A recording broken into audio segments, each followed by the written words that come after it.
what is the similarity and difference between Hindu Messiah and anti-Semitism? Both Hindu Messiah and anti-Semitism are theological the base. Why there is anti-Semitism? Because the very presence of Jews in a way negates the prophecy or the mission of the two great religious leaders who came after.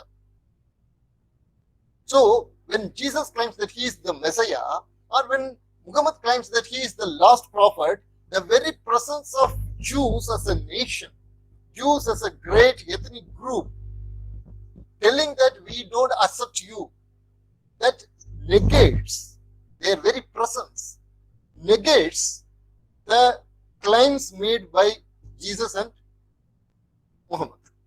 So what they do, they create a negative label for the Jews.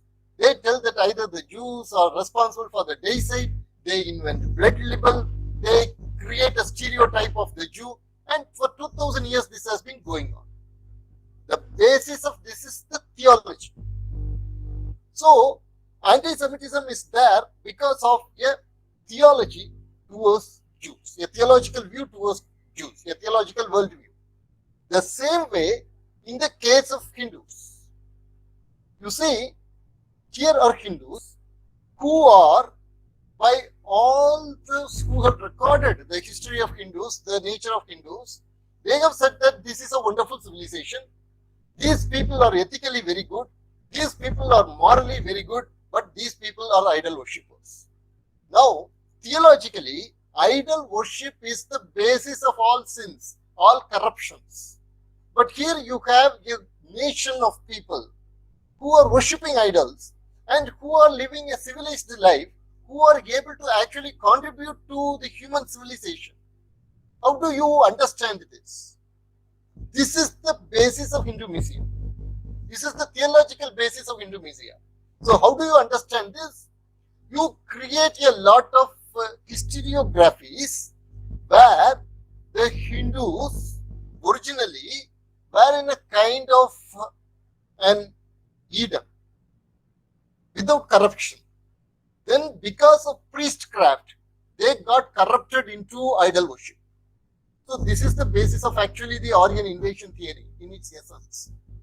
You had this, because I come from Tamil Nadu, I know this particularly very well, that this Dravidian utopia they dream about, which existed in Harappa and Mohenjo-daro, there were no idol worships, there was no priests, it was a kind of an egalitarian utopia, a kind of a social equivalent of Eden, into which came the serpent of the Aryans, and they gave this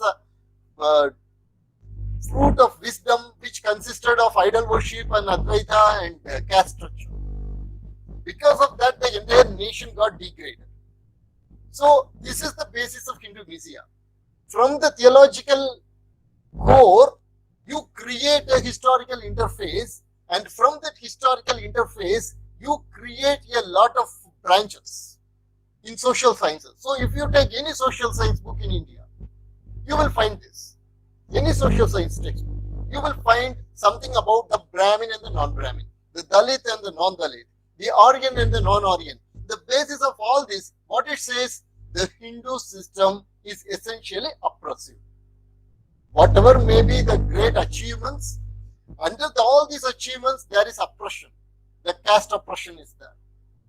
So you have created a system, a framework through which you can look at Hinduism, you can look at Hindus as kind of deficient human beings. This is the most important thing. You can look at the same person when he is looked as a Dalit, he is a complete human being. The same person, if he is looked as a Kashmiri Pandit, he is a complete person. Remember this very clearly. If he is looked at a Riyang, he is a complete person. But when you look at that person as a Hindu, then that person is humanly deficient. This is the basis of Hindu Messiah in a way. So what happens? You talk Brahmins getting massacred.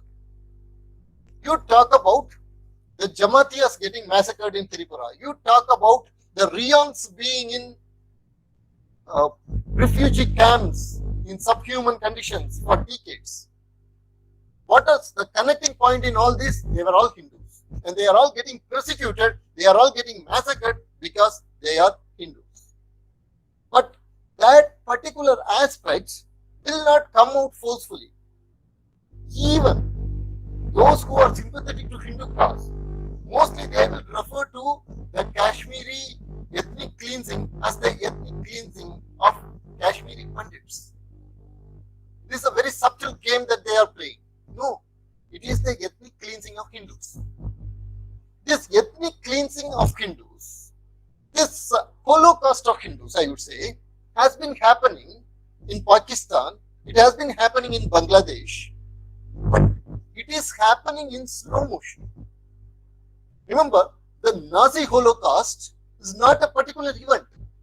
It was the culmination of 2000 years of anti-Semitism. And what is anti-Semitism? It is not just blind hatred for Jews. It is slowly creating the stereotypes of Jews in various levels. In sociological studies, you study Karl Marx. Karl Marx was a Jew who got converted to Lutheran religion. His parents got converted to Lutheran religion. And when a person gets converted to another religion, he has a kind of a visceral hatred for his parent religion. So, if you carefully go through the writings of Karl Marx, you can find anti-Semitism. But that anti-Semitism is kind of put in secular jargon. The same way, in India, there have been conversions. The visible conversions are conversions to Christianity and Islam. You can leave that out. Then there are conversions into doctrines, like to Macaulayism and Marxism. When they get converted to Macaulayism and Marxism, then they develop a very strong hatred for whatever that is Hindu. And then they accept these theories that characterize Hindus as morally deficient, ethically deficient, and hence naturally humanly deficient. So, if Kashmiri Hindus are getting ethnic cleansed, you can always expect the entire media structure to come out with a particular framework in which that gets justified in secular terms. You will see that. In the case of Tripura Jamatiyas, you will find this very clearly, that they are getting massacred because they are following Hindu rituals. And there is a fatwa laid by NLFT, National Liberation Front of Tripura, which is supported by Baptist Church, that it says that you should not celebrate Magar Sankranti. But when the Jamatiyas, when they try to celebrate Magar Sankranti, they go and massacre these people. Why they are getting massacred? Not because they are Jamatiyas, not because they speak a particular language. It is because they decided to celebrate Magar Sankranti, which is a pan-Indian and hence a Hindu festival. Now, Magar Sankranti is celebrated throughout India, yet nobody reacts to this. Why? One of the reasons is that we are told again and again not to identify our culture itself with Hinduism, the very salient parts of our culture. We are told we should not identify it with Sanatana Dharma. We should not identify it with Hindu Dharma. So, for example, take from where I come from, in Tamil Nadu, we are told that our culture should always be identified. The salient features of our culture should always be identified with Tamil identity, not with Hindu identity. We celebrate Magar Sankranti, but it is called Pongal. These are the regional variations of the same theme, the same national theme, same spiritual theme that pervades throughout India. Yet we are told that Pongal is totally a Tamil festival.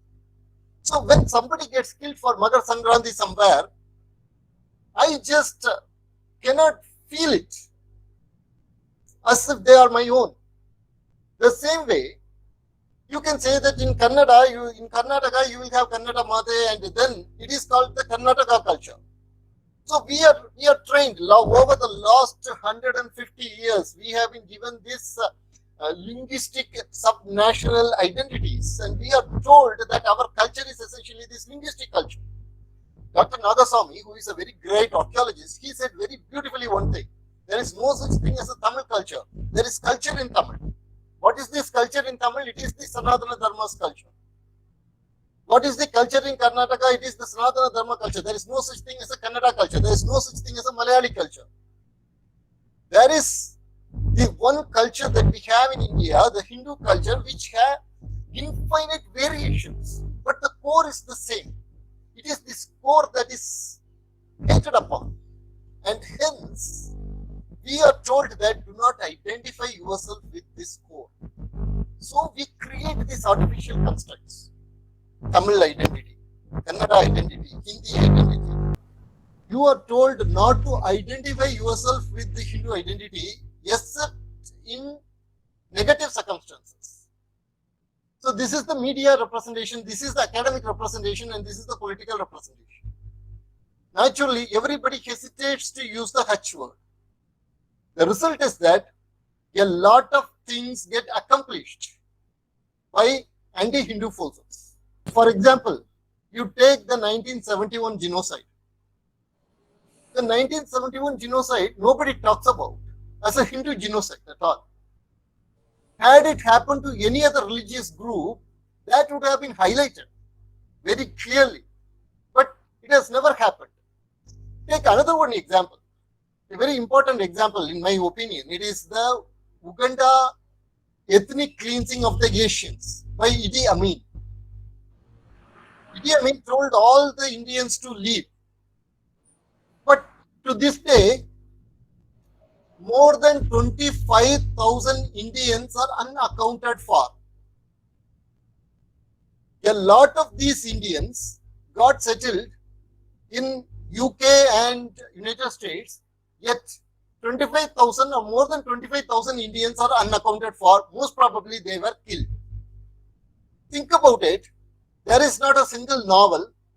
There are a lot of novels, there are a lot of movies about NRI Indians, NRI Indian life, the problems they faced, etc., etc. And if it is to enter into the curriculum, and NRI has to write about the caste atrocities and all that, then that particular person will be given a lot of coverage and would become even a lecturer or a professor in a leading American university. But here are more than 25,000 Indians who are unaccounted for. During the Asian ethnic cleansing of Idi Amin, there have been a lot of movies, lot of novels about Idi Amin and all his atrocities, but this 25,000 nobody talks about. There has not been a single novel, there has not been a single movie about this particular, even a non-fictional book about this particular phenomenon. The reason is because this is a tangible result of Hindu misia. Because these people are Hindus ultimately. So their death doesn't matter to the world that is predominant, that is dominated by three important monopolistic religious systems: Christianity, Islam, and Marxism. From their point of view, you have to understand this very clearly. From their point of view, the very presence of Hindus negate their worldview. Because Hindus show that a pluralistic, really democratic, spiritual culture can exist, thrive, and contribute to the world. That is something that they cannot accept. For them, this is not possible. It is only through a particular ideology, only through a particular textbook, only through a particular theology, only through a particular prophet you can attain salvation and liberation. And the very presence of existence of Hindus negates this. Because of that, they think that Hindus should be cured of Hinduism. Understand this. They want us initially to get cured of Hinduism. We should leave Hinduism and come. If you become a Christian, if you become a Muslim, then you are accepted. Then you are considered. Even if you become a Buddhist, you are accepted. But if you are a Hindu, then you are not accepted. There is also another one reason for Hindu misia. This is the primary reason. The primary reason is that it's theological and ideological. The next reason is that Alan Watts, who is one of the important, one can say, New Age popularizers of Hindu Buddhist Dharma in the West, he said in his autobiography a very important thing. Every person who has a spiritual experience in the West, he understands that this experience is validated by incomprehensibly old Hindu system, but he does not want to acknowledge it. Very important statement. Every person who has a spiritual experience in the West, he understands that this particular spiritual experience is validated by the Hindu system, yet he does not want to acknowledge it. When that happens, naturally, that becomes a kind of an inducement to Hinduism. So you will find mostly the spiritual types in the West who actually should be pro-Hindu, taking a completely neutral stand or taking a kind of a Hindu aversion stand. Even those who make their living by using the Hindu systems, say in Ayurveda or in yoga, you will find that they are very, very averse to use the Hutch word. Their aversion to use the Hutch word comes from this, that they don't want to acknowledge. And this is only indirectly related to the theological construct that I talked before. So this Hindu Messiah has this theological core in it. How it translates to the political aspect. Hindu Messiah was in full bloom during 1944, interestingly, as India was moving towards independence. There was a book, I think it is a Verdict on India by Nicholas Beverley. You should get that book. It is available in the internet. You can very easily get it. It should be available in Amazon also. You can get it very easily. And you will find that there are passages which are chillingly same. The way India is getting described today. The same way India gets described in that book by Nicholas Beverley. He says that India is essentially a Brahminical fascist country. And he says that this particular Indian leader is very similar to Adolf Hitler, authoritarian. And if India is given to this man, then the minorities would not be very safe here. And that particular leader that Nicholas Beverley talks about comes from Gujarat. His name is Mahatma Gandhi. Now, Gandhi is called Brahminical. Gandhi is called a kind of a Hitler-like fascist threat to the minorities by Nicholas Beverley. Why this is happening? The reason is because the phenomenon is the same. The same thing you can see today. If India is independent, then even if India is a secular India, if India is independent, if India is progressing, even in secular fields, in secular domains, whether it is space or whether it is nuclear technology, then it is the triumph of a pagan culture. That is why whenever India triumphs, they cannot stand it. Think about it. China is a communist country, yet the achievements of China, which is completely based on unethical methods, completely based on totalitarian methods, those accomplishments are not criticized in the Western media, whereas the accomplishments of India are getting criticized in the Western media. The reason is because China has abandoned Taoism and it has accepted communism, which is a Western import. All sudden then, remember, communism is a Western import. So an Asian country accepting communism is essentially an Asian country accepting the Western cultural civilizational supremacy. So in India, which does not accept the Western cultural supremacy, which claims again and again that democracy in India is essentially an Indic phenomenon. Ambedkar said that, Narendra Modi says that, Mahatma Gandhi said that, Savarkar said that. So this democracy is not Western democracy. This is essentially a democracy that has evolved from India's own though it is a pagan democracy. A pagan democracy succeeding is not acceptable as an authoritarian communist state succeeding. This is the problem of the world in accepting India. The basis is Hindu Messiah.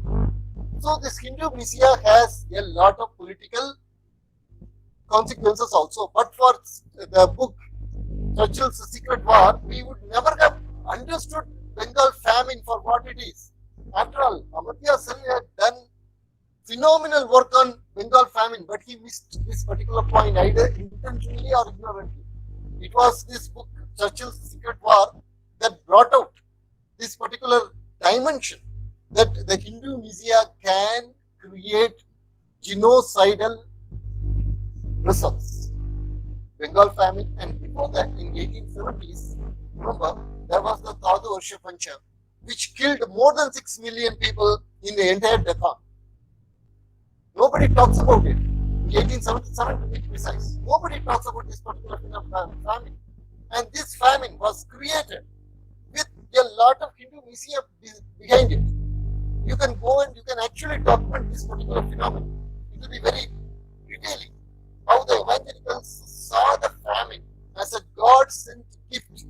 How civilizational infrastructure was destroyed by the British to aggravate and create the famine.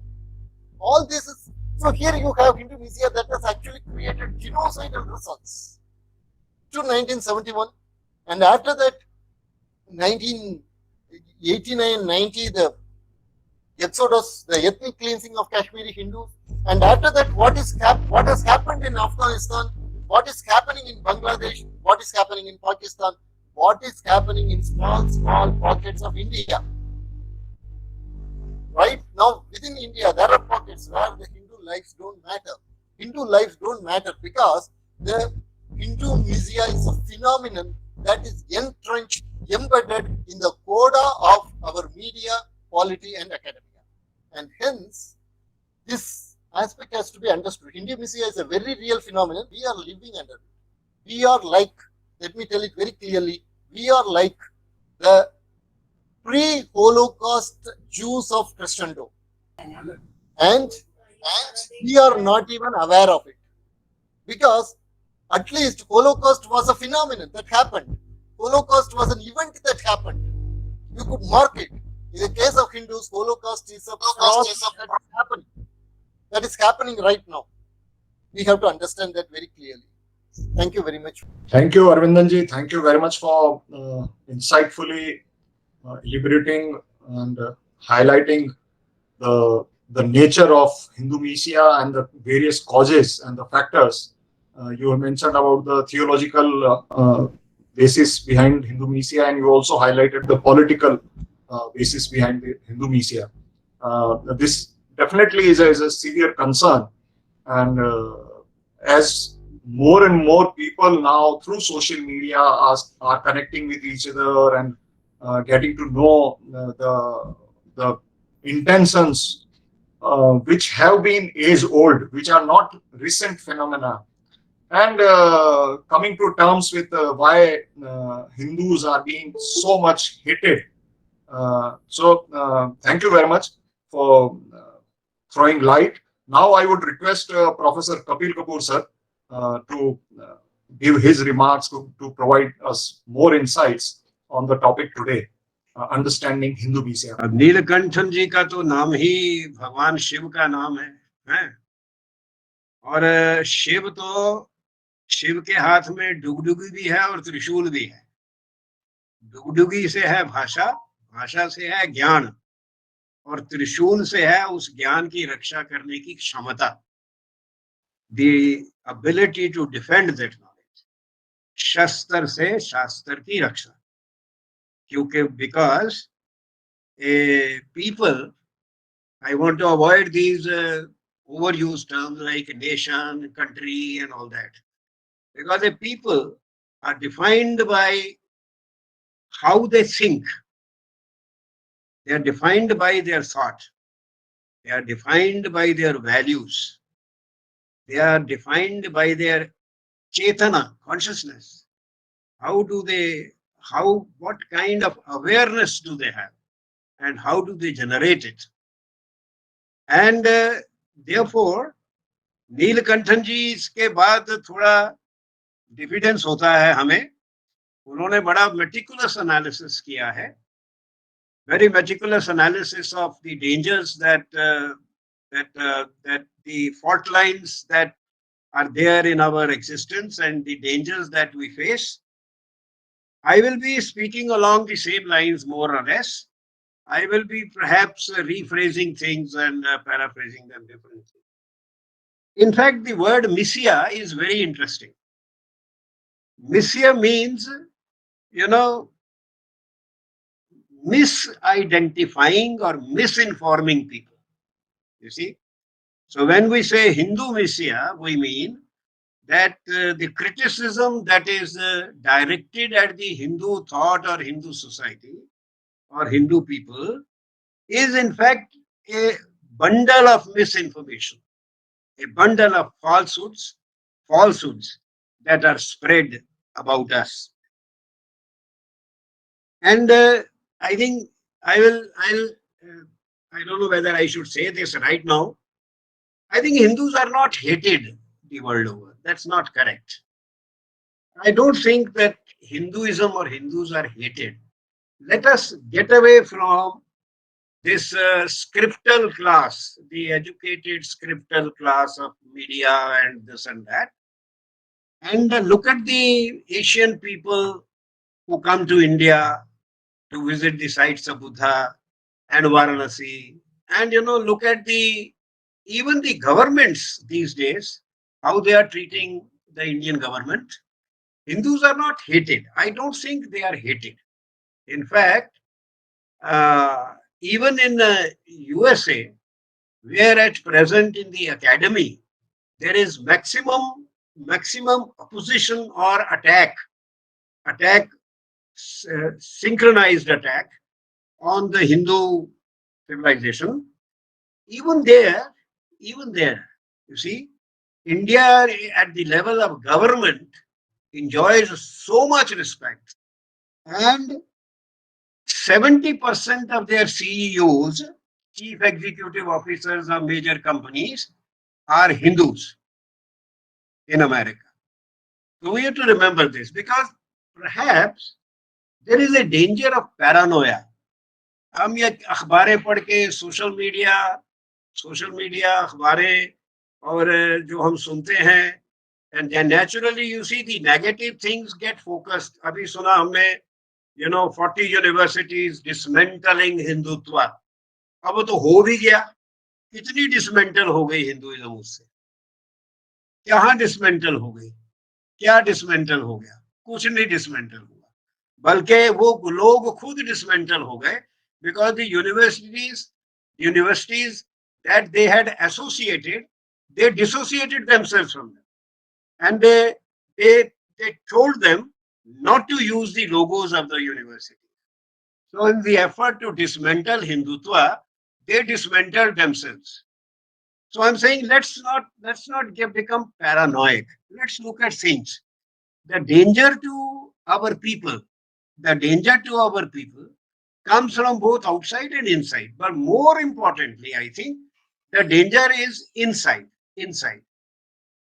I will first say, because I feel that particularly the NRIs also in USA and other places, they also have a kind of a feeling of being victimized and persecuted and a loss of confidence, and you see, as if the Hindus are losing the battle and there is no future for Hindus and all that. I think let's look at the facts very squarely. I will say a few things about Hinduism or Hindus, which I think all of us will agree are true. We all know, everybody knows. For example, that we are one people in this country. No outsider who came to India, from Herodotus, who wrote the history, to It Singh and Hyun Chuang and the Pilgrim Progress for Pilgrim person who wrote the pilgrimages, Hyun Sang. or the Chinese travelers who came later, or in the 16th, 17th century European travelers who came here, no one was ever in doubt that this India is one country. Nobody, that this is one country, in spite of all its internal deviation and variation. It's one country, and it is a different country. It is in fact a country which is a kind of an example for people. Now I will here quote only one thing. Herodotus Herodotus quotes Diodorus Siculus, who came to India in 2nd century BC. 2nd century BC. And Diodorus Siculus says the Hindus have very unique laws. One of their law is that no man can be a slave to another. This is 2nd century BC. Sir, 2nd century BC, Hindus believe that no one can be a slave of another. Compare it with Aristotle's politics. Aristotle's politics, where slaves are the 5th part of the state, accepted part. Aristotle's politics, you see, and from 3rd, 4th century BC, right up to 1836, when Abraham Lincoln, who should have been born in India because he was born in the wrong place, who abolished slavery, Abraham Lincoln, 1836. For 2,200 years, the entire Western civilization has thrived on slavery. Slavery, you see. And we are a people who 2nd century BC said that no man can be a slave to another. So let me say a few things. You see, number one, we are one people. If anybody has any doubt, you see, these days people ask, what is India? Is India one country? What is Hindu? Are Hindus one people? I will give example of 13th century. Namdev, Jagbir Singh ji khub jante hain. Namdev, who was the disciple of Gyaneshwar, but older to him, when Gyaneshwar ji took Samadhi, Jivant Samadhi, he incinerated himself alive. He was disheartened and he migrated. Where did he go? From Maharashtra, from Pune, he went to Punjab in a village Guman, where he lived and died. And his Bani, his compositions, are available first only in Guru Granth Sahib, not in Maharashtra. Now, if this was not one country, if this was not one people, how is it that a person from Maharashtra in 13th century goes 1,000 miles away and goes to another part and he lives there and is remembered and quoted and all that? We are one people. We are one country. No outsider has any doubt. Look at the Roman map of India. Roman map of India. And the Roman map of India and, the Vishnu Purana description of Bharata Khanda. You match the description and the map and you have Brihat Bharat, where Burma is also part of India. And all this Pakistan, so-called Afghanistan, and parts of Eastern Iran, they are all part of India. Brihat India. And that is the conception. From Desha, our word is Desha, land mass, you see. From the Himalayas to the sea, from the Suleiman Kirthar mountains to the green mountains of Myanmar. This is a country which God has defined geographically. God has defined it geographically. So we are the only civilization of the 46 human civilizations that has survived for 10,000 years. All other civilizations disappeared. And not that in fact, we have survived because from day one, we had enemies. From day one, we had opponents. When there are enemies, when there are opponents, then from our people rose the great defenders, the fighters and the thinkers, who resuscitated and reconstituted the knowledge and the morale of the people. Look at Guru Nanak. Babur invades India. Babur carries out a massive massacre in Ibnabad. And Guru Nanak is sadhu. He has the courage to write a long poem on his massacre, naming him, naming him, you see. And therefore, it is such people who kept this country intact, the morale of the people intact. Anyway, thirdly, we are a peace-loving people. Armies have never marched out of India, but ideas have always marched out of India. The so-called Silk Route was in fact an idea route. Buddhism spread across Asia along with the Silk Route, along with that Silk Route. So we are one people, we are one country, we are peace-loving, no armies marched out. And I have already said, Sicelus Diodorus, we believe all, not only men, but all Jiva are equal. All the living beings are equal. This is our fundamental belief. So you in the evening, you go around, you see old people feeding, ants, or the women in the morning feeding the birds, or feeding the, you see, we believe all living beings are one because they are all ansha, particles of the great divine. We believe in that. And we have respect for all life. All life. We have respect for all life. Pluralism, plurality, whatever you may call it. These are given. There are other things, but these are given. These are the truths about India. Truths. And therefore, whatever is being said about it in opposition, it is all missia. It is all misinformation, misidentification. And therefore, it is motivated and it is deliberate. Deliberate.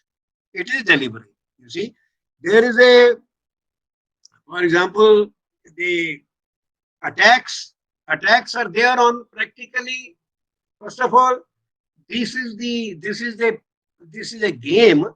These attacks on Hindu civilization is a game basically of Anglo-American world. Anglo-American world. And it started in the early 19th century. With when the Britishers brought their liberalism to India, and some of the educated Indians sold themselves to this liberalism, like Raja Ram Mohan Roy, whose great ambition in life was to be buried in England. And of course, he was buried in England, Bristol, and then his bones were brought to India, and they are still buried in a Christian cemetery. So the liberalism which came, they brought this, and this became the weapon of attack. But they have attacked different things. They have attacked Hindu thought. But you must keep in mind that all this is motivated. Therefore, to believe, you have to see why they are doing it and the methods that they are adopting. And we have to counter that. And we have also to realize the proportion of this.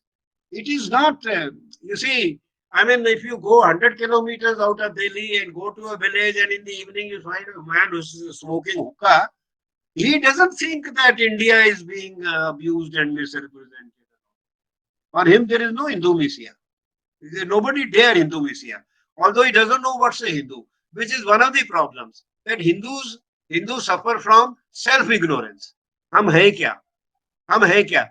And they don't, the educated ones, the ordinary people, it is very simple. In Haryana, if you go and ask somebody, कि भैया हिंदू क्या, तू हिंदू है तो हिंदू को क्या मतलब, बोला कुछ ना, मंदिर नहीं तोड़ना, गाय नहीं मारनी और कृष्ण की पूजा करनी, बस 3 चीजें हैं। मंदिर नहीं तोड़ना, गाय नहीं मारनी और कृष्ण की पूजा करनी है। क्यों रघुवेंद्र जी? This is Hinduism for them. Very simple. So in Haryana, many villages, you see these slaughterhouses are opposed by the people. पछवाड़े वो बनने नहीं देते कि यहाँ स्लॉटर हाउस बनेगा ही नहीं, जीव की हत्या होगी नहीं. So we are a different people, as I think Nilkanthan ji did mention Abrahamic versus this. We are a different people, and different people are generally disliked by others, because they suffer. It is not us, it is they who suffer from an inferiority complex. Those who are attacking Hinduism, They are the ones who are suffering from an inferiority complex. Not that we are inferior. In fact, they are afraid. They are afraid that these people are morally superior and they are an alternative. They are an alternative, and that alternative is what that alternative stands on is a danger to the very foundation of the civilization, which is based on violence, domination, and money. Money, domination, and violence. These are the three foundations of Western civilization, beginning with Old Testament. Beginning with Old Testament. You know, in Genesis, Moses tells Adam, I have made you in my own image. Hmm? The birds of the air and fish of water are for you to enjoy, for you to enjoy. Huh? Exercise dominion over them. Dominion. So, if you enjoy a bird, you kill it. So, killing, domination, power over others. This is the foundation. And power is closely related to money, to finance. Therefore, trade. And all this globalization was nothing but global market, building a global market. Suddenly, we make a building global market. So, coming to that. Now, this is the truth, and the criticism is multiple. What are the real danger? What are the real I mean, if we take the danger, the criticism seriously, let us identify our dangers. Our dangers are: number one, we Hindus are ignorant of who we are. We don't know what we are. We are we have been dislocated by our education from ourselves. From ourselves. Hindu को पूछो कि भैया शंकराचार्य कौन था, रामानुजाचार्य कौन था, हेमचंद्राचार्य कौन था? और साधु थे जी, भगवा पहनते थे, बड़े विद्वान थे, बस हो गई बात खत्म, कुछ नहीं पता। वेदांत वेदांत करते रहेंगे, बड़े बड़े प्रोफेसर भी उनसे पूछो कि भी वेदांत की धाराएं कितनी है या वेदांत के थिंकर्स कौन कौन है, पता नहीं। We have been, it is not a fault, it is not the fault of people. It is the fault of about 200 years of Shastraic domination, Shastraic idea domination by the British through their education policy, which was very simple: E, English, education, employment, finish. And that has cut us off. The first danger to Hindus comes from Hindu ignorance of themselves. If we want to, if we don't know, it's like, Hanumanji forgetting his power. In Ramayana, when Lanka jana tha, तो सारे वानर बैठे थे, तो Jamwant the old man, he says, भैया एक को लंका जाना पड़ेगा सीता माता को ढूंढने, तो कौन जाएगा? तो इंडिया में लोग वॉलंटियर नहीं करते, unlike the Japanese volunteer. When in the Second World War, near the end of the World War, when the war was nearly over for the Japanese, they were nearly defeated after the bomb. The at an air base, the Air Force officers asked the pilots that we want suicide bombers now. You will take off the plane, and then you will drop the wheels. You are not coming back. How many are ready? Everybody was ready. But in India, if you ask for volunteers, now these days, nobody will volunteer. So Jamwant जी ने कहा, अरे भैया हनुमान तो क्यों पीछे बैठा है, चुप करके, तेरे में कितनी ताकत है? And he told him his strength, how he was, उनको एक श्राप दिया गया था कि तुम भूल जाओगे, अपनी ताकत भूल जाओगे जब तक तुम्हें कोई याद नहीं दिलाएगा. Then Hanuman ji got up and did it. So we are all suffering from the Hanuman syndrome. We have forgotten what we are. That is our great danger. First we must realize ourselves. हमारा एक शास्त्र धर्म था. Al-Biruni in 11th century, who came with Mahmud Ghazni, he said Hindus are different from us in three ways. Number one, Hindu is not afraid of death. Number two, A Hindu always speaks the truth. Number 3, Hindu is very proud of his knowledge. 11वीं शताब्दी, आज 20वीं शताब्दी में तीनों पलट गए। अब हम 7 जनरेशंस के लिए पैसा इकट्ठा करते हैं, अपना मरना तो छोड़ो, अगली जनरेशंस का भी। और नंबर 2, सच नहीं बोलते। आजकल तो वो जैसे किसी ने कहा था ना कि भैया मैं बाल बच्चेदार आदमी हूं, मेरे से सच न बुलवाओ। ये हालत हो गई है, सच नहीं बोलते। और तीसरा, अपने यहाँ तो ज्ञान है ही नहीं, ज्ञान तो सारा वेस्ट में वहां से आता है। आप अपनी 11वीं की किताब देख लो, 12वीं की देख लो, स्कूल बुक्स देख लो, एनसीईआरटी की किताबें देख लो, आप यूनिवर्सिटीज में हिस्ट्री की किताब, इकोनॉमिक्स की किताब, पॉलिटिकल साइंस, सोशियोलॉजी देख लो, डर्कहाइम से भरी पड़ी है। कोई धर्म सूत्र नहीं पढ़ाता, कोई धर्मशास्त्र नहीं पढ़ाता। So you know, the first danger to us is our own self. We have to know what we are. For that, of course, whatever needs to be done, Lord needs to be done. But we must realize that हमें अगर पता ही नहीं हम क्या हैं, हम इतने बड़े लोग हैं, तो हम अपने को डिफेंड क्यों कैसे करेंगे? डिफेंड तो आप तभी करेंगे ना, if you think you are worthy of defense, and we are not aware of what we are. Number 2, second danger that our people face from is proselytization. Why is it that a way of life which does not proselytize, Hindu में proselytization नहीं है, हम लोग दूसरों का धर्म परिवर्तन नहीं करते, तो हमारा धर्म परिवर्तन क्यों इजाजत दी जाती है कि हमारा धर्म परिवर्तन किया जाए? पैसे के लालच से या डरा के। जब हम गुलाम थे, गुलाम तो अब भी हैं, मानसिक रूप से अभी भी हम गुलाम हैं, और जब हम वाकई गुलाम थे तो तलवार की नोक पे और पैसे की खनक पे हमारे बुजुर्ग इंसेस्टर जो थे बड़े, उन्होंने धर्म छोड़ दिया। चौधरी चरण सिंह जी 1967 में जब चीफ मिनिस्टर बने, तो एक हमारे मुस्लिम भाई विधायक थे, उन्होंने उनको कहा कि चौधरी साहब, अब तो आपको हमारी मांगे माननी पड़ेंगी और बिना शर्त माननी पड़ेंगी। उन्होंने कहा भैया पहले मांगे तो बताओ, और बिना शर्त, ये रिकॉर्ड में है कि बिना शर्त क्यों मांगेंगे, पहले बताओ मांगे क्या है, मानने योग्य होगी तो मान लेंगे, अब बिना शर्त में। नहीं साहब, अब मांगे कुछ भी हो, हम जो भी मांगे रखेंगे आपको माननी पड़ेंगी, क्योंकि आपको पता है हम तो बड़े बहादुर लोग हैं और हम बड़े लड़ाके लोग हैं। तो चौधरी चरण सिंह ने कहा ये तो तुमने नई खबर सुनाई कि तुम बहादुर हो। अरे तुम्हारे तो बुजुर्ग जो थे वो कावर्ड्स थे, जिन्होंने अपना धर्म परिवर्तन कर लिया।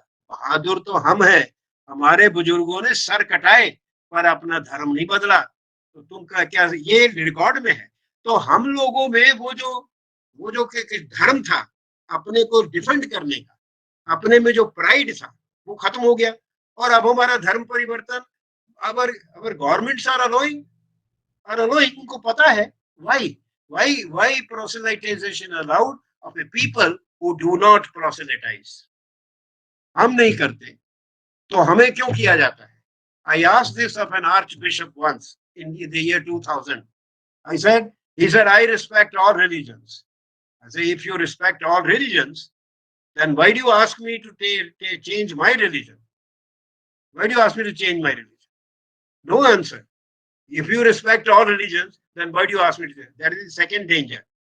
And the third, our state is perceived as a weak state. पहला, हमें अपना ज्ञान नहीं है, ये सबसे बड़ा खतरा है, इसलिए हम अपने को डिफेंड ही नहीं कर पाते। कोई कहता है कुछ, हम जवाब नहीं दे पाते। अरे आप में तो बड़ा जातिवाद बहुत है, कास्ट बहुत है, कास्टिज्म बहुत है, हम बोल ही नहीं पाते। हमें पता ही नहीं है कि कास्ट है क्या, कि कास्ट जो है, जो वर्ण है, वर्ण जो व्यवस्था है वो कास्ट नहीं है। कास्ट तो पोर्चुगीज वर्ड है, उसका एक जाति से मतलब होता है।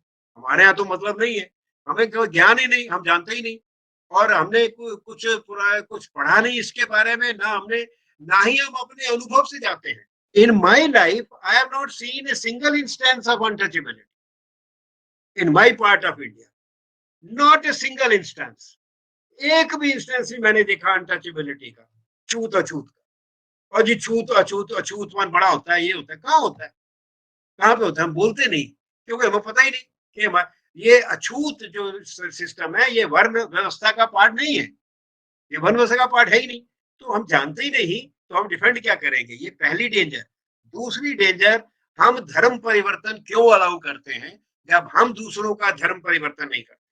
और तीसरा तीसरा तीसरा हमारी जो स्टेट है इसको कमजोर समझा जाता है।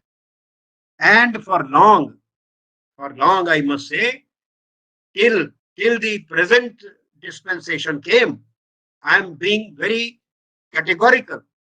Our state was a subverted and a sabotaged state. आप इसमें, ये धर्मशाला थी, कोई आ जाए कोई चला जाए, जहां मर्जी बैठ जाए, जो मर्जी करे, जहां बम मार दे, जहां मर्जी बम मार दे। कचहरियां 10-10 साल लेती हैं, कोई केस नहीं सेटल होता। डर नहीं है, राज, कोई राज नहीं चलता अगर राज में राजा का डर ना हो। तो डर नहीं है यहाँ, there is no fear of the state, and that is why our state is perceived as weak, and that is transferred to Hindus. Hindus are perceived as weak. Hindus are not weak. Hindus are not weak. You know, Karl Marx, in his notes on Indian history, asks a very good question. He says, how is it that the great Persians, valiant Persians, they were defeated and converted by the invading Arab armies in 30 years? 30 साल में पूरा Iran हरा दिया और उसका धर्म परिवर्तन कर दिया इन्वेडिंग अरब आर्मीज ने, इस्लामिक आर्मीज ने। How is it, he says that it took 400 years for the Islamic armies to reach Delhi from the borders of India, which is about 990 kilometers.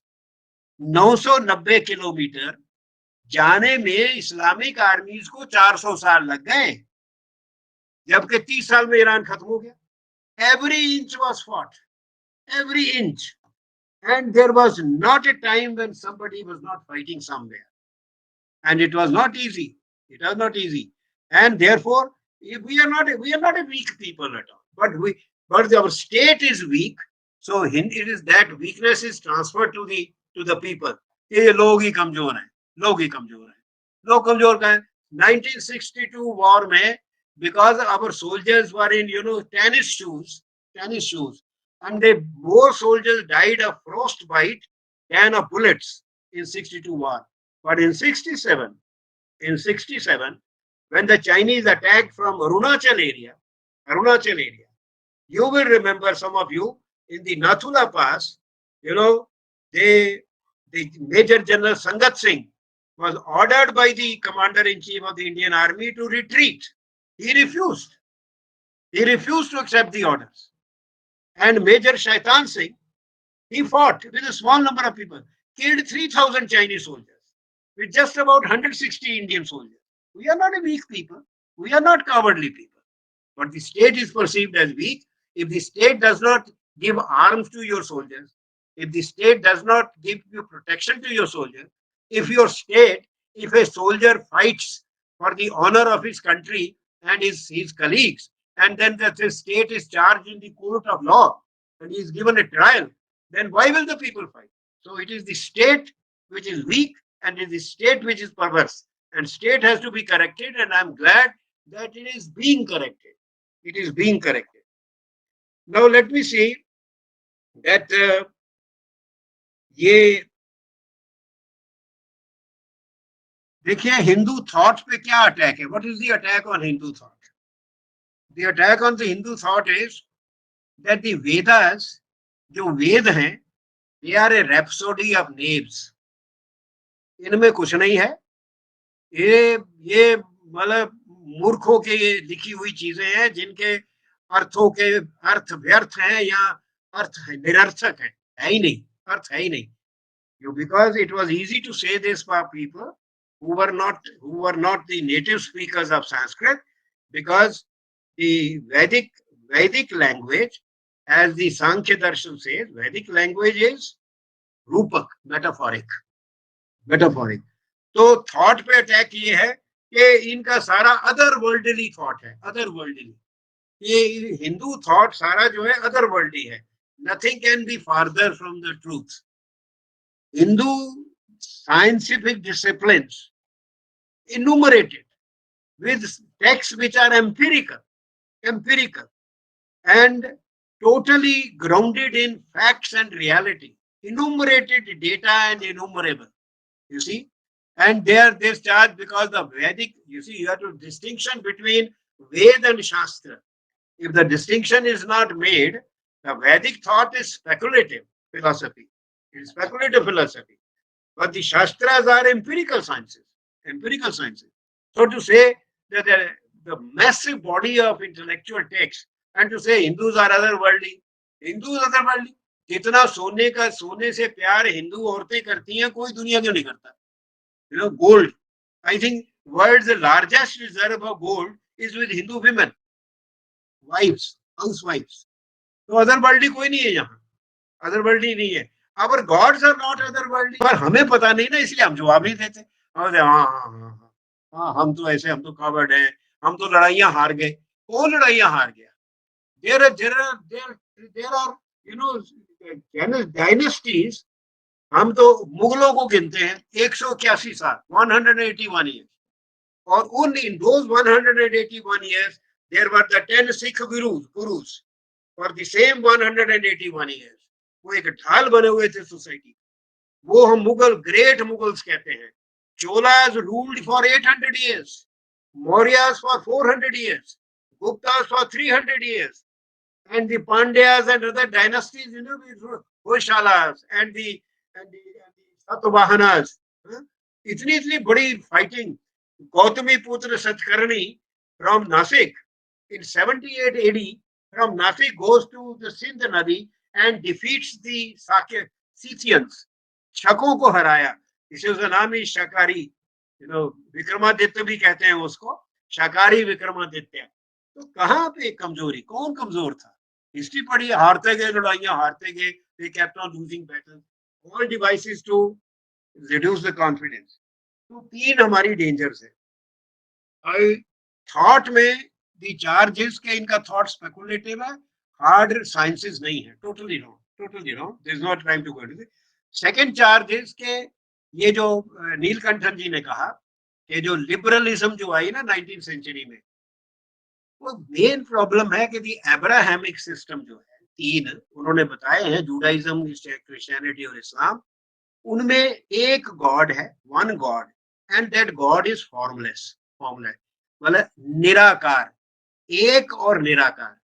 परंतु but it is not attributeless. That is the fault line in the Hebraic God. The Hebraic God is Nirakar, but it is not Nirgun. That is why the three one gods, the Christian God, one God, the Islamic one God, and the Judaic one God, they are different from each other.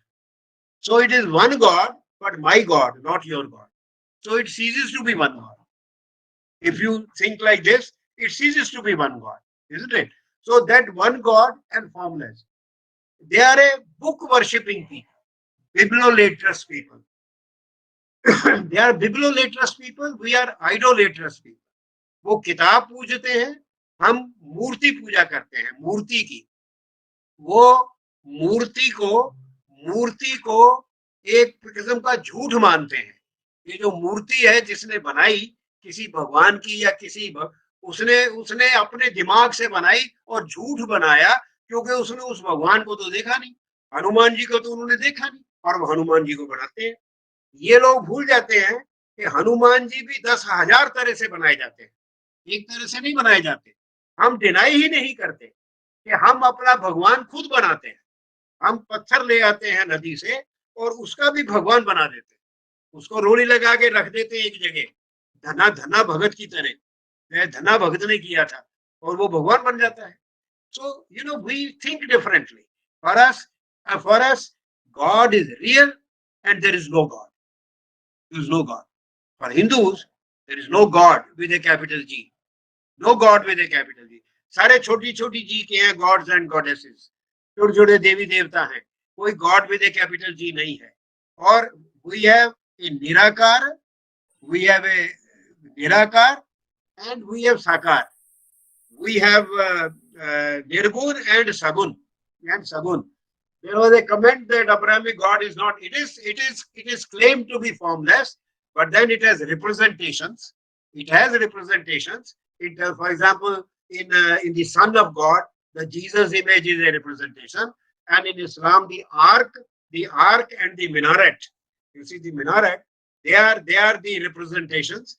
The visual representations are made of secondary representations, but the concept of God is nirakar, formless and one, but not without attributes. That is the problem. It is a logical fallacy that a formless God has qualities, attributes, and attributes. Okay, then this this difference between this. So our education, our children who go to schools, they are told God is one. और हिंदुओं के तो इतने भगवान है और फिर आप पत्थर पूजते हैं, because they are the people who believe that an image is a corruption of the mind. But as Plato pointed out long back, what you consider as real, as you see as real, ये कुर्सी है, ये real है, even that is an image. It's not the reality. So there is a fundamental ontological and epistemological difference in the two civilizations. And because we are not a one God people, we are tolerant, we are multiple, we accept different points of view, and our unity is not in terms of a God, not in terms of one mode of worship, not in terms of one goal of life, but it is a unity of consciousness.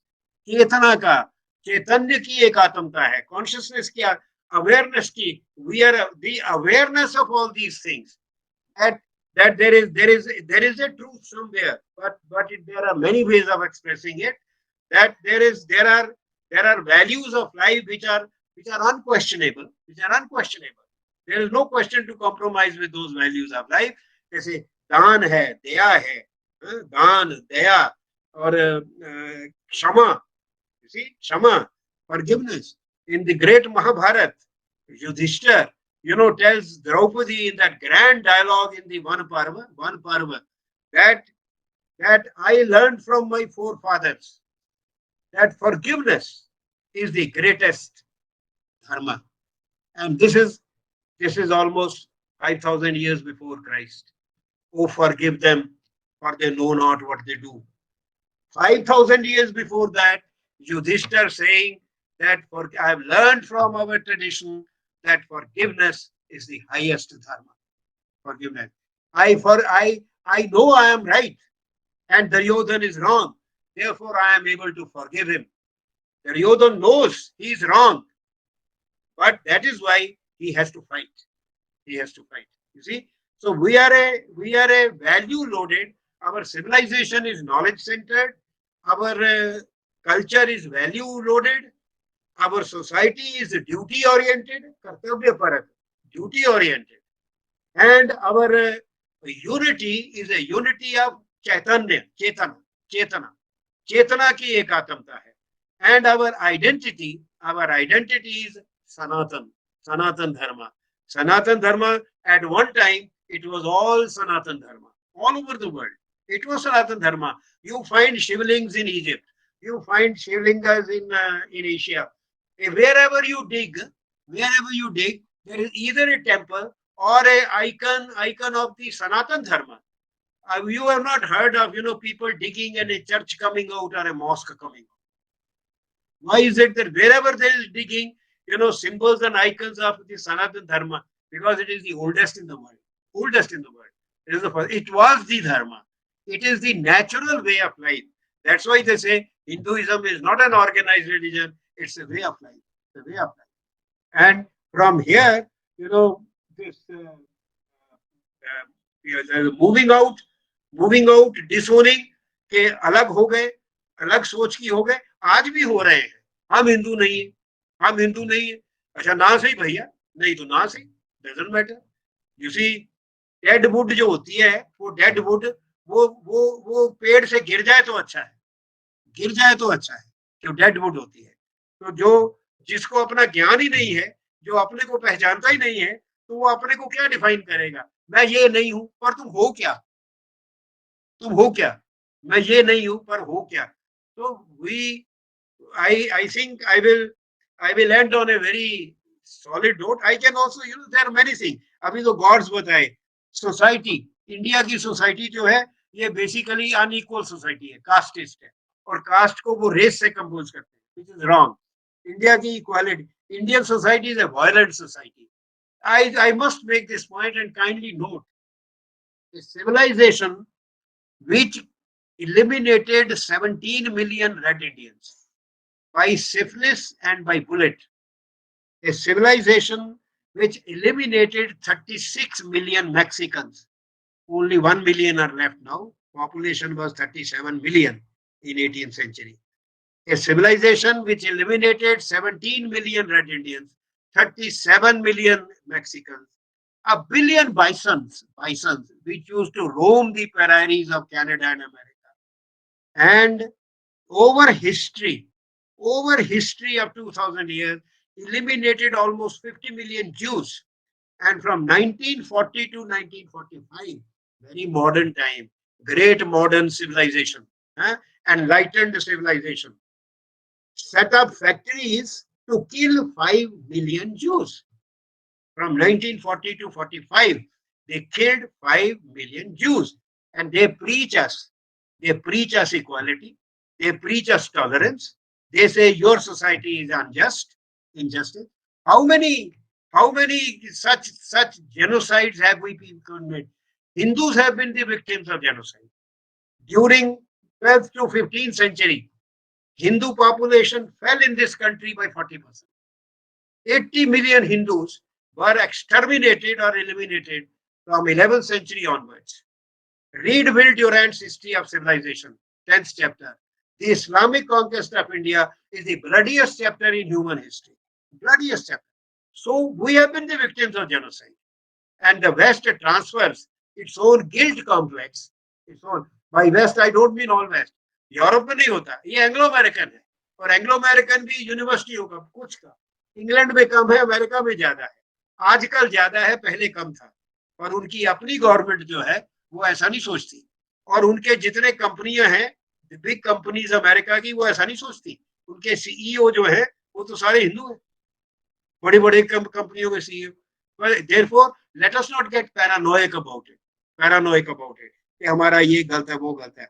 हमारे festivals सारे polluting है, वो क्या criticise करेंगे?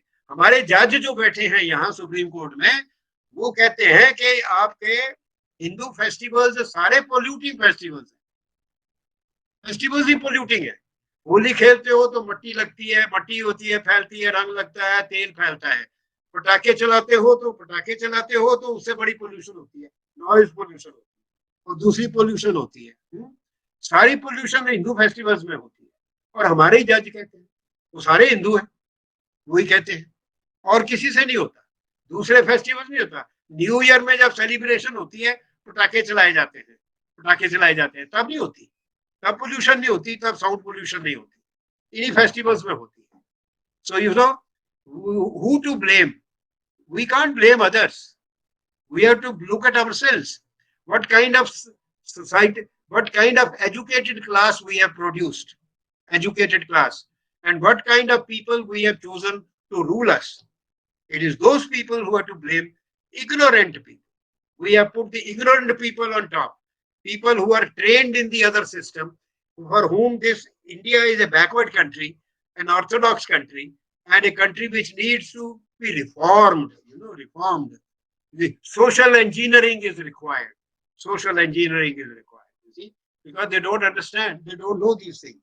And our symbols are fascist.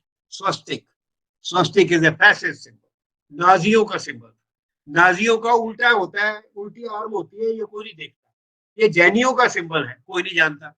Jainism is Jain dharma is the most peaceful dharma. The culmination of civilization is Jain dharma. Jainis say even stopping the flow of water is violence. Not allowing a tree to grow naturally is violence. उन धर्म का जो symbol है वो fascist हो गया, fascist हो गया।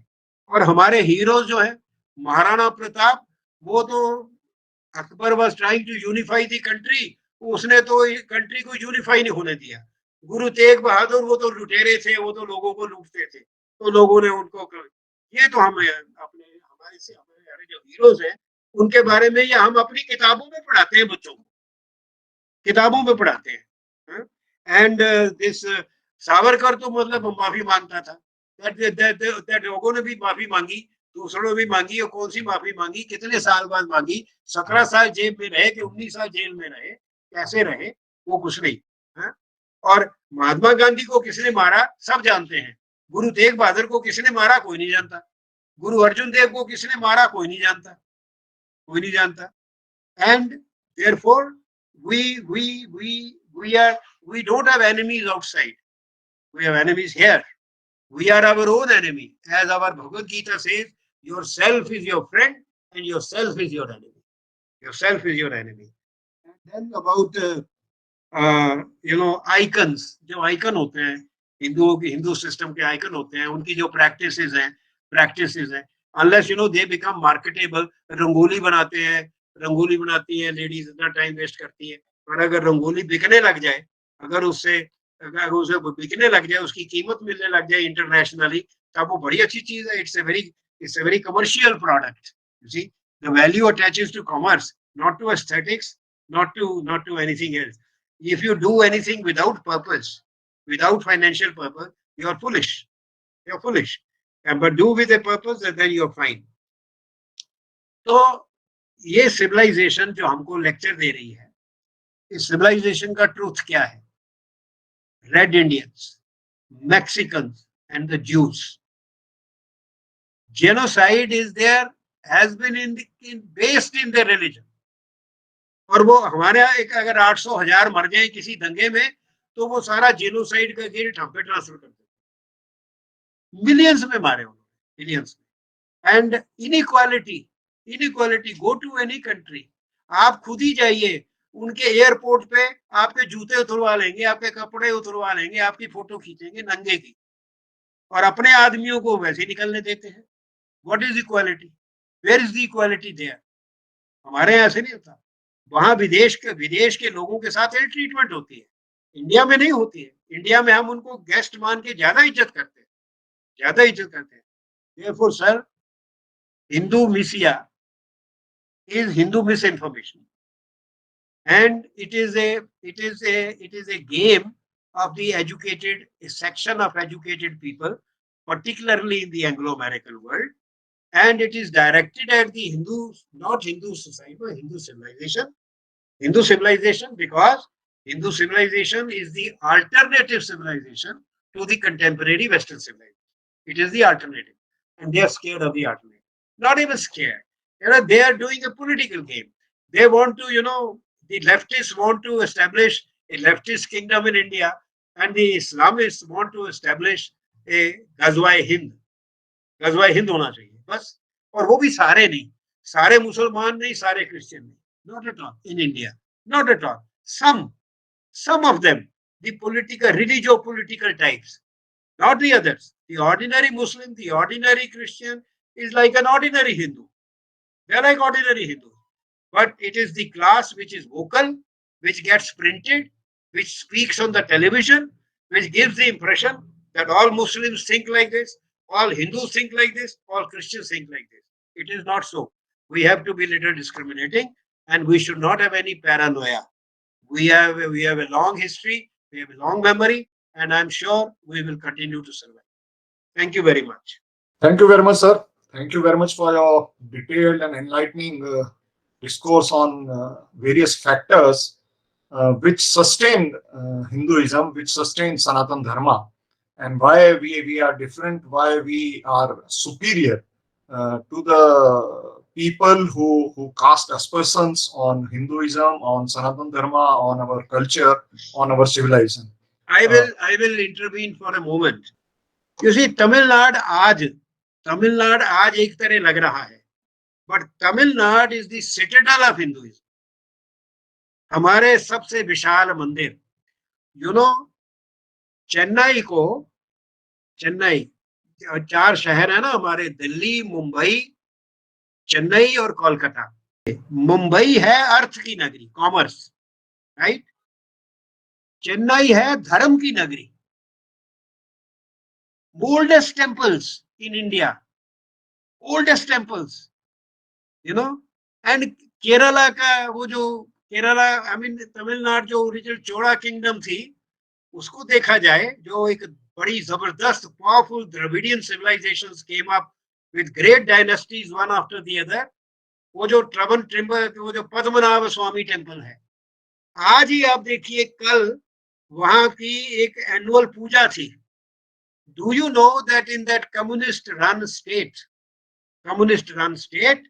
on those 2 days in the year, the airport is shut down.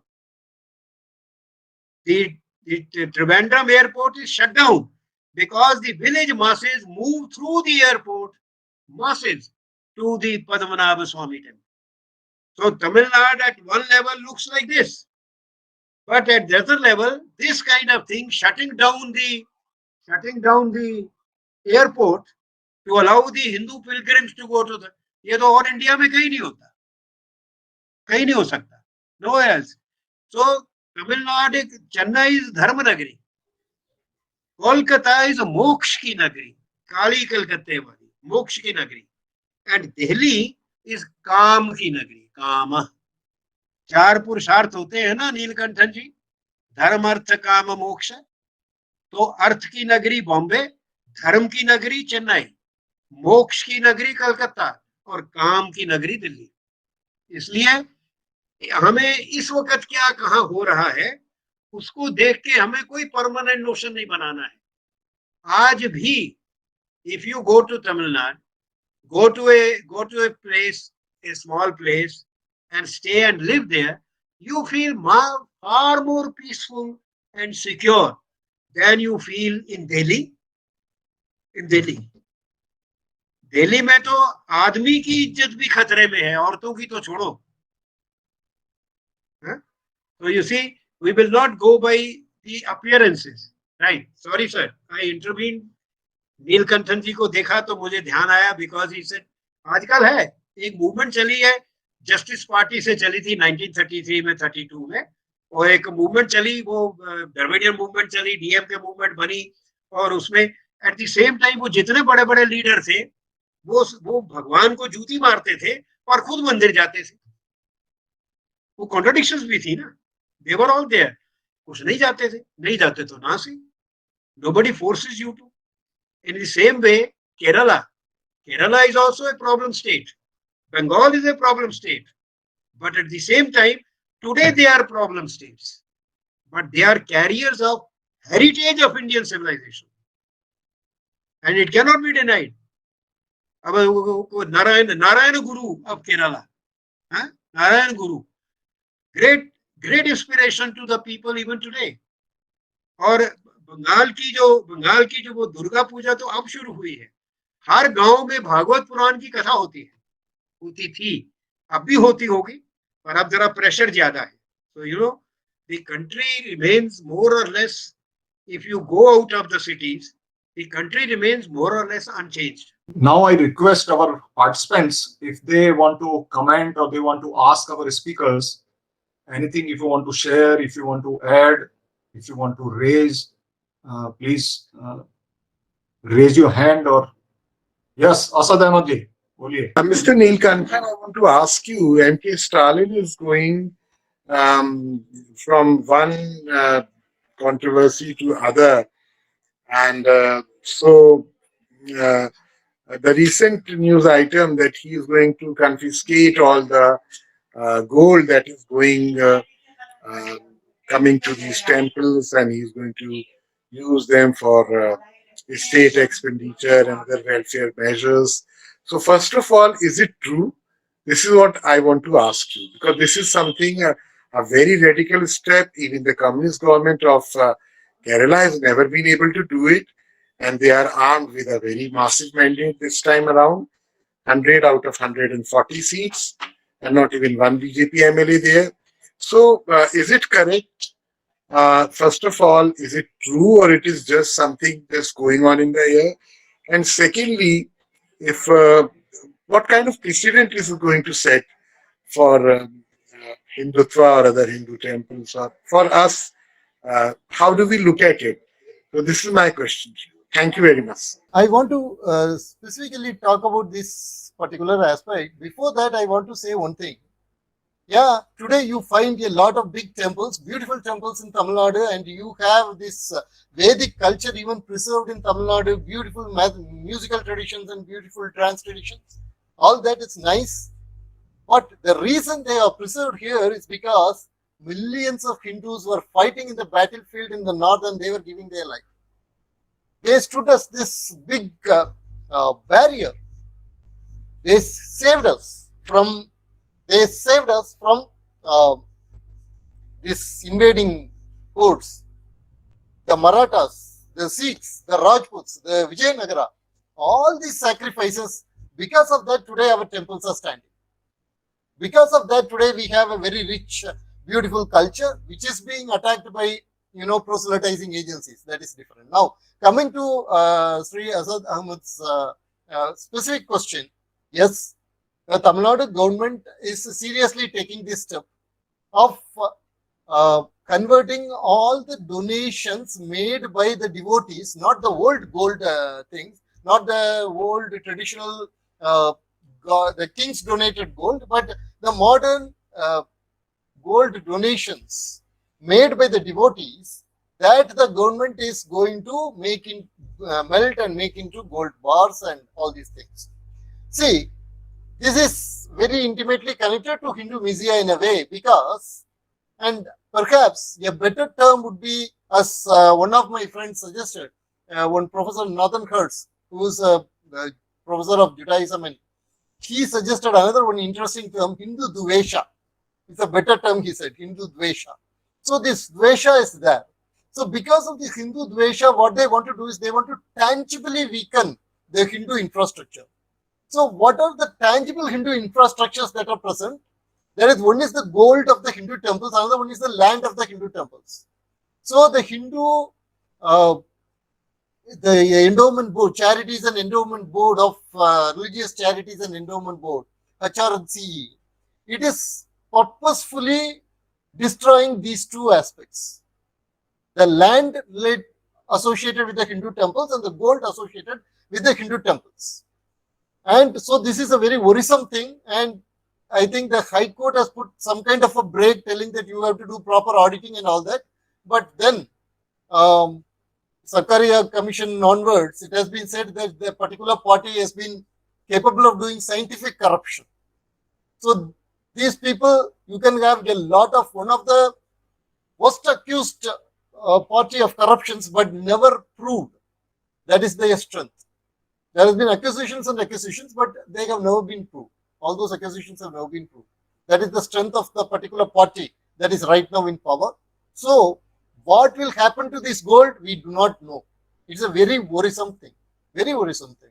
And if this continues in other states where, let us say, Hindu Dvesha parties are ruling, then it is setting a very bad precedent.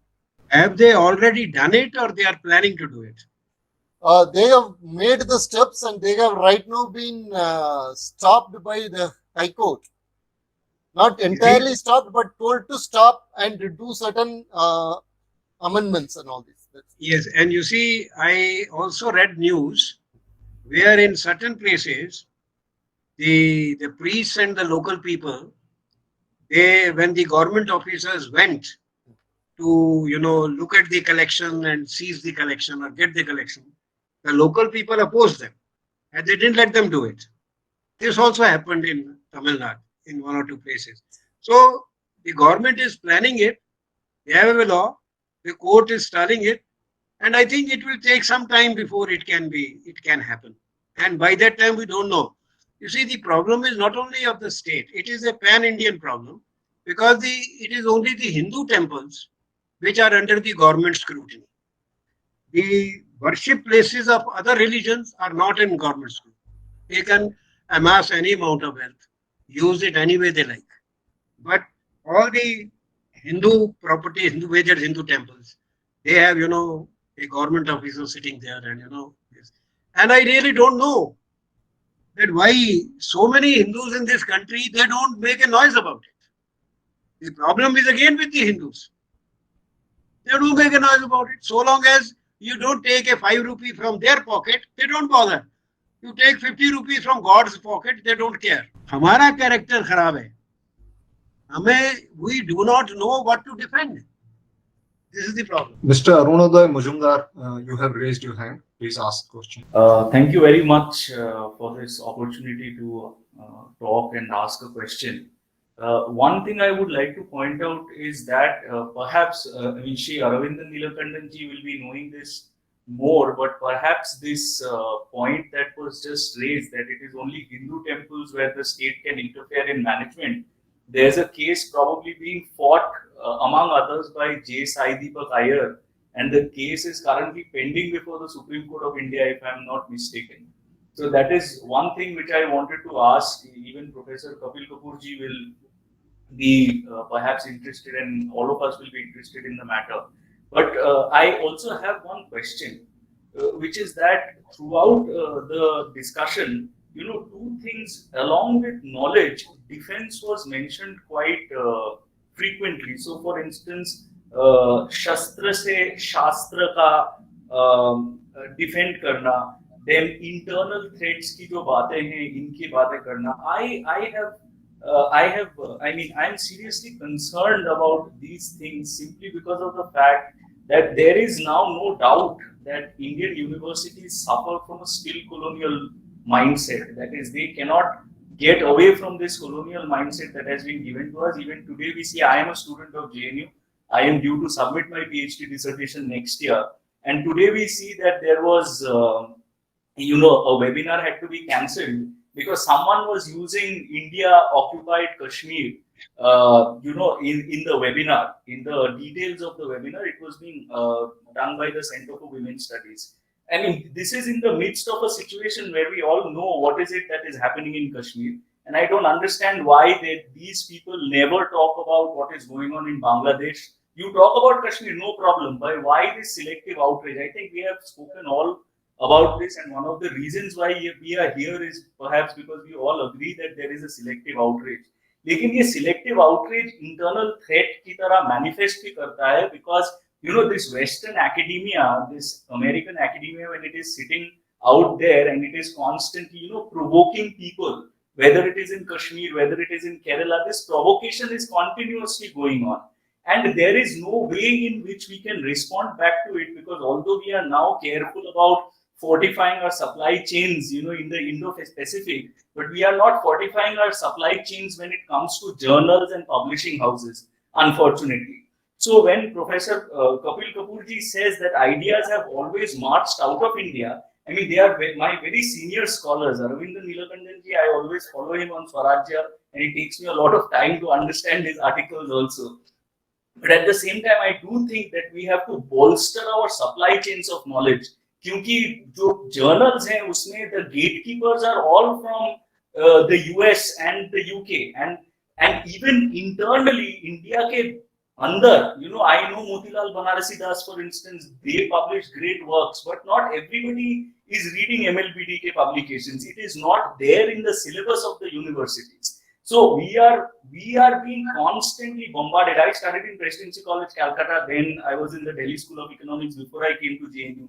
It was much later that I discovered alternative works that Professor Kapoor is talking about, has mentioned. So we are, as students, we are being bombarded by information that is completely based on, the academic establishment which operates from the West. So what are the, and even Kuldeep Ratnuji, I would like to also ask you, because you are also in the India Policy Foundation, what policy can we institute so that we can talk about ourselves, where we are at least we have some part to play in what kind of knowledge is being produced, be it through journals or be it through publishing houses. इसमें हमारा मतलब we have completely given it away. It's a Western monopoly. So how do we save ourselves from this crisis, sir? If you trace the root of this is English medium of education. the medium of education, English. And English is a language which cuts off the people from their own languages and their own roots. वो अपना पढ़ना वढ़ना बंद हो जाता है. Therefore, if you really want to change that, create a supply chain, what we recommended in our 2016, we submitted a comprehensive language policy report to Government of India. We recommended that the state languages should be the medium of instruction all over India from class 1 to research. And we said that it should be done suddenly, quickly, just as Macaulay did it suddenly in 1835. Or when Macaulay was asked that there will be confusion, he said confusion is for the institutions of education to handle. So you have NCRT, you have ministries of education, you have state ministries of education, you have school boards, you have all these things. They will handle, but they will in a year or two things will fall into place. They will fall into place, but you will cut the cord, the basic cord which ties the Indian mind to subordinating thought, and that is the only way. We have to change the medium of education. With great effort, we manage in this education policy. First, we managed to reduce it from 482 pages to 60 pages. Even there, now we have a paragraph of policy. Otherwise, it is all instrumentality. But we were able to introduce two things there. That regional languages will be the means of education up to class 5, possibly also class 8 if students want it, and later. So there is a little diffidence. अभी भी घबराते हैं ये कहने में कि suddenly कि हम education का medium बदल देंगे. The argument given is that this will, sort of the India's unity will be affected. No, India's unity is being destroyed by the English thought and English education, the liberalism and so on, all these things which come with English language. Indian languages have the same source. The content of Indian languages comes from the same Manas Gangotri, same. And if you are teaching in Indian languages, most Indians will think alike. This is what has been happening in this country. In 1834, 34, before the English Education Act, literacy rate in India was 97%. 97%, because the village teacher, who could be a Muslim, a Dalit, a Brahmin, only 12% of teachers in India were Brahmins, according to Wood's report. And that teacher, one teacher in a village, and he will teach all. He will teach boys and girls and Muslims and Hindus and everybody. So literacy was 97% because the regional languages were used, local languages. After 1835, in 1884, a survey was done and India's literacy had fallen to 16%. English became the medium. So if you look at the English Education Act 1835, one page, 5 points. The first point is we want to produce people who look Indians, but who are English in their values, thought, attitudes and preferences. And how will we do that? Number 2, we will not teach them in their language. This is the solution. We will not teach them in their language.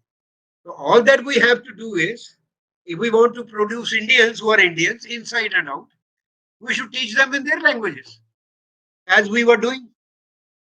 And there was so much literacy.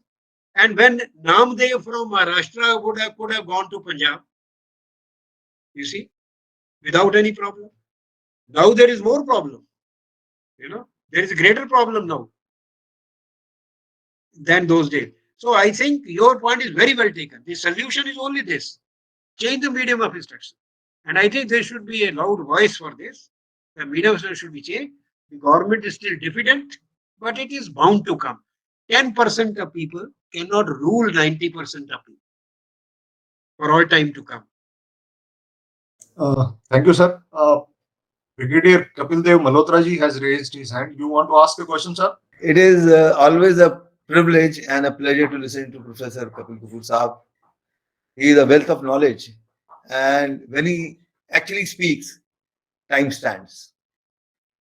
Sadly and unfortunately, for most of the Indians, time doesn't stand. It does stand when we listen to him, but for others, it doesn't stand. कहने का तात्पर्य ये है कि हम आज इस विषय को भी लिया हमने, तो हमने अपने भाषा से और अपने माध्यम से बातचीत नहीं की, शायद ज्यादा लोगों को जोड़ने के लिए, लेकिन जो ज्ञान दिया वो अतुल्य है, जो साधुवाद इनका है वो अतुल्य है। और इनकी जो एक और बात थी कि हमारे पास जो मैन्युस्क्रिप्ट्स हैं किसी फॉर्म में रखी हुई हैं, चाहे पत्थर में कास्ट हैं, चाहे लिखी हुई हैं, उसका भी एक अतुल्य खजाना है जिसके बारे में भारत के ही लोग नहीं जानते, और हमें कभी कभी विदेशी बताते हैं कि आपके पास क्या पड़ा हुआ है। तो ऐसा आपसे ज्ञान जब भी मिलता है वो एक प्रेरणा का स्रोत है हम सब के लिए। प्रोफेसर साहब, मेरा तात्पर्य यही जो मैंने कहा कि समय नहीं है हमारे पास। आज की जो परिस्थितियां इतनी तेजी से बदल रही हैं, सोशल मीडिया आ गया, बहुत कुछ हो रहा है, और हमारी जो भावी पीढ़ी है वो हमारे से कहीं ना कहीं अलग हो गई है। क्योंकि जैसे आपने बताया कि इंग्लिश आती है, इंग्लिश समझते हैं तो नौकरी मिलती है, अगर इंग्लिश के अलावा दूसरी अपनी जाति भाषा या अपने प्रांत की भाषा बोलते हैं तो जॉब्स नहीं है। चाहे आप यूपीएससी का एग्जाम ले लीजिए, जो आगे की व्यवस्था चलाएंगे बच्चे से। ऐसा है सर जी कि उसी हम अपनी भाषाओं में करें, एक लिंक लैंग्वेज जो होती है ना, पीपल ऑफन से लिंक लैंग्वेज इंडिया में हमेशा the link language always develops on its own by the dynamics of the Indian people. For long, Sanskrit was the link language, then Pali was the link language, then Prakrit was the link language, and then, the Abhransha, and then modern Indian languages. And those days, Braj Bhasha was a link language for several centuries. Most of the Bhakti poets of India, North India, they composed in Braj Bhasha. And now I will give you facts. Hindi intelligibility. How many people understood Hindi in India? In 1960, 51% of Indian people understood Hindi. Today, more than 80% of people understand Hindi. So gradually, a form of Hindi, not rigid Hindi, a form of working Hindi is becoming the link language of the country. Many years ago, Neelkantanji, when we went to Tamil Nadu and I started speaking in Hindi, the taxi driver said, "Hame Hindi nahi aata, Angrezi bolo." But same place, Cochin, same place. Later on, when I went, started speaking English, so that Hindi aata hai, Hindi mein baat karo. There is a change. So this comes naturally. This is the dynamics of our society. So अपने आप link language आ जाती है. People get unified. Sandipani Das ji, you have raised your hand. You want to ask a question? Yes, sir. Thank you, sir. And I just would like to know from Professor Kapil Kapoor, sir. Sir, your that point of that Hindu ignorance is a very valid point. But I don't know. But now we all see a silver lining in terms of a civilizational march, which is demonstrated in terms of massive outreach activities like India Policy Foundations and other organizations, and your lectures and other academic activities. And it has a potential to, can reverse this Hindu ignorance. But my concern is this. We have a very terrible history of that iconoclastic destruction of our knowledge traditions by burning down these knowledge centers, and we're losing a lot of books and all, right, text. So can we retrieve them by in terms of overseas areas like China and other West, Greece and all, where perhaps these travelers, they would have taken up some of the text from their knowledge additions, and can we is there a chance to kind of reverse these losses? We lost a lot of textbooks by burning down, by the iconoclastic in Vedas, or for that matter, British and other Europeans, they erased our, kind of knowledge, our indigenous knowledge from our, kind of mental makeup. Your intervention, please. Yeah, there is there was so much, millions of granthas, and at present we have not less than 1 million manuscripts still, although Nalanda library burned for 6 months. 1 million manuscripts are still there, more than 1 million. And there are so much knowledge, so much text. Destruction, jitni bhi destruction hui, it was never a total destruction, number one. Never total. For example, Nalanda, when it was destroyed, then the monks, they fled. Those who fled, they fled with books, manuscripts. They didn't flee with gold. And Tibetan language, 6,000 above texts have been translated into Tibetan, and they are only available in Tibetan language. From Tibetan, they have been translated back into Sanskrit. What I'm trying to say is, loss has been great. Much is lost, but much remains. बहुत है. Or recovery, definitely, because ours is an oral tradition. Oral tradition. And in the oral tradition, the knowledge is transmitted by word of mouth. I will quote Max Muller.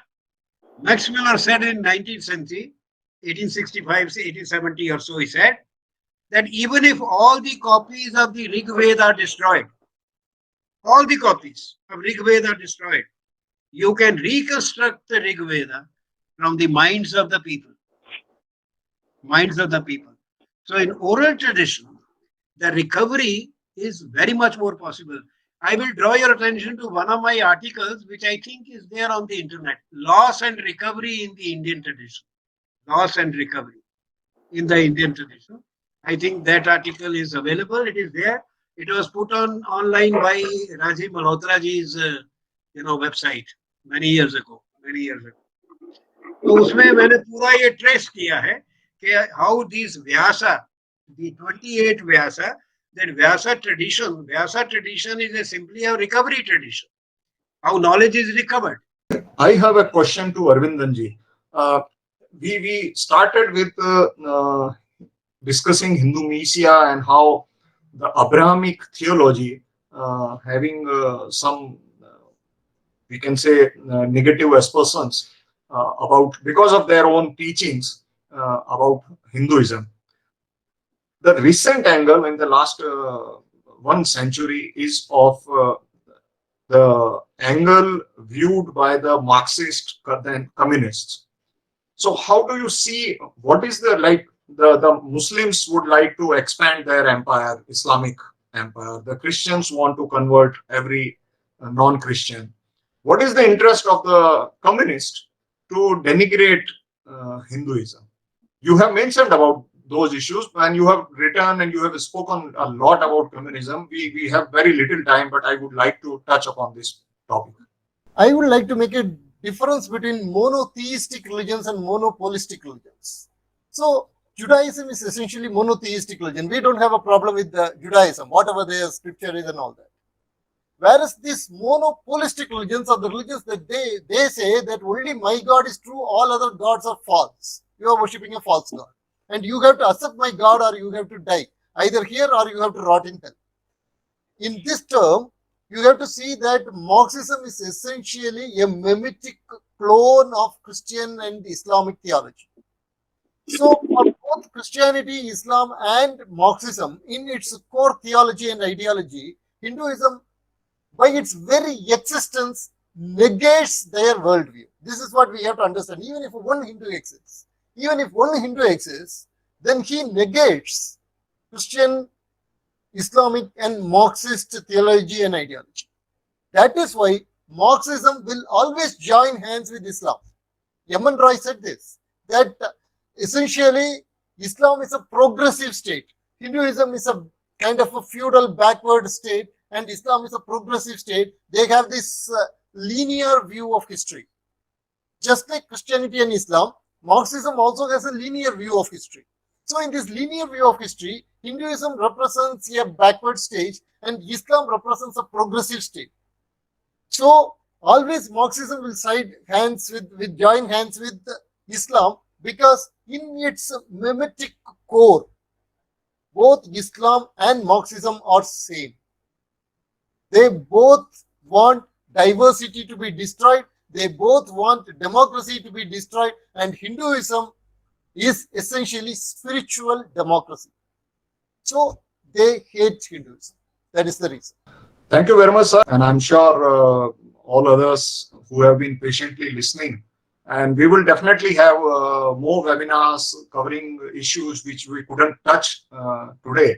It's a very wide subject, and definitely repeatedly pointed out by both the speakers that we need to inculcate, and we need to make people aware about what we are, who we are, and what are the challenges before us, and why we are better at, you can say, helping the humanity, particularly in terms of when the crises are increasing, in terms of diversity, in terms of environmental crisis, in terms of sustainable economic systems, in terms of gender justice, in terms of movement of people. So there are plenty of issues on which Hindu civilization provides sustainable humanitarian answers, solutions to the world, and the world is looking for those answers.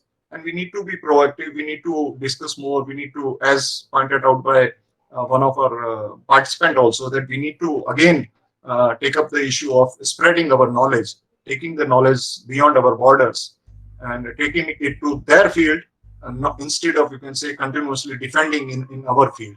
Thank you very much for your patient hearing, listening, participation, and a great, you can say, gratitude to our learned speakers today, Professor Kapil Kapoor and Sri Arvindan Neelakandanji.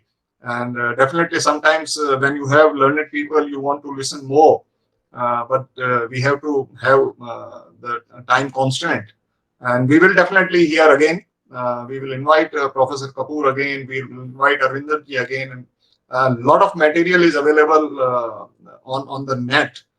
Writings of Professor Kapoor and speeches of Professor Kapoor, and writings and speeches and webinars by Arvindanji also. And I would request all the participants, if you want to learn more and benefit from their wisdom, please search on web. Thank you very much for participation and listening and giving us your time. Thank you, sir. Thank you very much.